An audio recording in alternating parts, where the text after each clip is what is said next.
రాహుల్ గాంధీ గారిని రాజకీయంగా ఎదుర్కోలేక దొంగ కేసులు పెడుతున్నాడు మోడీ. నేనంటున్నా మోడీకి, ఏ మోడీ, బీజేపీ మోడీ బ్రిటిష్ వాడికే భయపడని కాంగ్రెస్ ఇది బీజేపీకి ఎంత భయపడుతుంది అనుకున్నాం అని చెప్పి ఈరోజు హెచ్చరిస్తున్నా.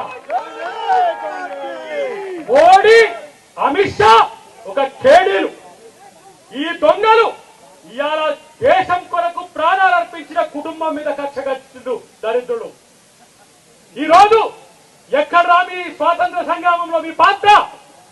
ఇవాళ సెంటు భూమి కూడా లేదు, ఇల్లు కూడా లేని కుటుంబం మీద ఈడీ కేసు పెట్టి ఇవాళ మీరు బెదిరించాలని చూస్తే ఇవాళ గాంధీ కుటుంబానికి మేమందరం కూడా సభ్యులమే. మీరు అందరూ గుర్తుపెట్టుకోండి. నేనంటున్నా 2029 లాస్ట్ మోడీ నిన్ను తన్ని తరిమేసే రోజులు ముందున్నాయి, గుర్తుపెట్టుకోండి.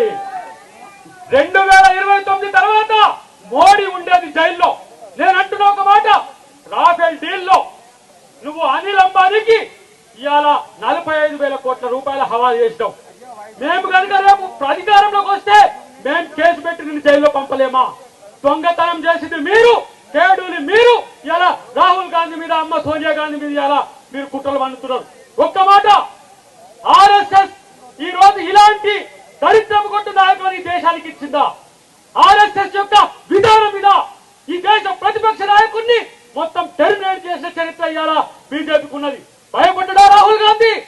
ఇవాళ ఎవరైతే ద్వేషం పంచుతున్నారో వాళ్ళ బజార్లో ప్రేమ కొట్టును పెట్టిడు రాహుల్ గాంధీ. ఇది కాంగ్రెస్ పార్టీ యొక్క కల్చర్.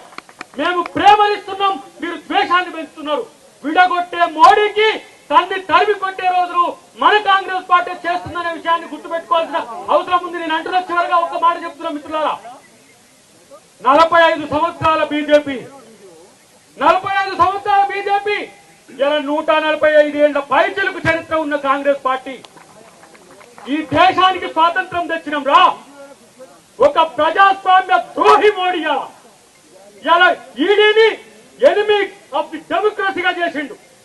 దేశంలో ఎవరైనా ప్రజాస్వామికవాదులు ప్రశ్నిస్తే వాళ్ళ మీద దాడులకు పూజగలుపుతున్న మోడీని పాతాళంలోకి తొక్కడమే మన లక్ష్యంగా ఉండాలని చెప్పి నేను కాంగ్రెస్ శ్రేణులందరూ కూడా తెలియజేస్తున్నా. రాహుల్ గాంధీ మీరు కొట్టారండి, తెలంగాణ కాంగ్రెసే కాదు యావత్ దేశం మీ వైపు చూస్తున్నది. ఇలా 99 సీట్లు వస్తేనే ఇలా భయపడిపోతున్నారు మోడీ, అమిత్ షా.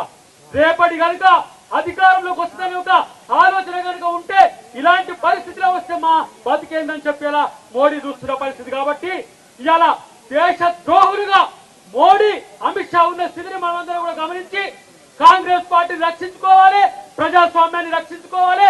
రాజ్యాంగ పరిరక్షకుడు రాహుల్ గాంధీని, అమ్మ సోనియా గాంధీ వెంట మనం అందరం ఉండాలని చెప్పి తెలియజేస్తూ జై కాంగ్రెస్.